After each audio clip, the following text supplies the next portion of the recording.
சும்மா பெரிய கேமரா. தமிழ்குமரனின் பணிவான வணக்கங்கள்.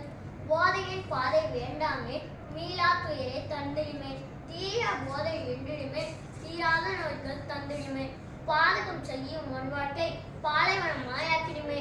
ஆம், நான் இப்போது போதை காட்டும் அழிவு பாதை என்ற தலைப்பினை பேச வந்துள்ளேன். உலக நாட்டில் மக்கள் எதிர்கொள்ளும் முக்கிய பிரச்சனை மக்கள் போதை பழக்கத்திற்கு அடிமையாவதே ஆகும்.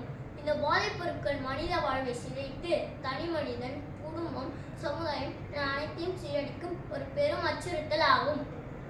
எளிய தலைமுறையினரே அதிகம் குறிவைத்து பரவும் இந்த போதை பழக்கம் நாட்டின் எதிர்காலத்திலேயே கேள்விக்குறியாக்கி வருகிறது.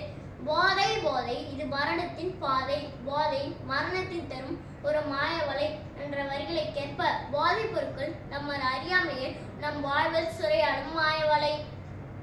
ஆரம்பத்தில் ஒரு சிறு ஆர்வம், பின் ஒரு பழக்கம், இறுதியில் அடிமைத்தனம். மதுபானம், புகையிலை, ஹெராயின், கஞ்சா போன்ற மனிதனை அழிக்க போதைப் பொருட்கள் பல. இவை நிரந்தரமான அழிவையுமே பரிசளிக்கிறது.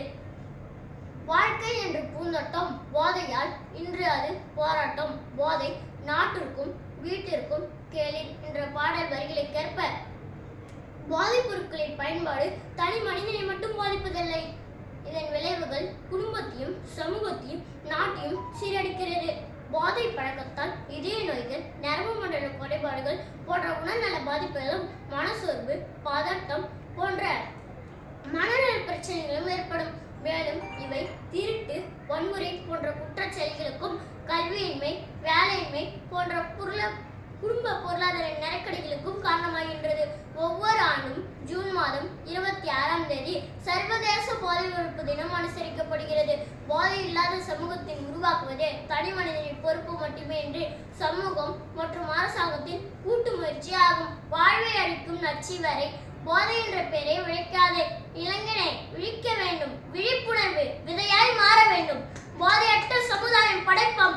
புதிய உலகம் அமைப்போம். நன்றி, வணக்கம்.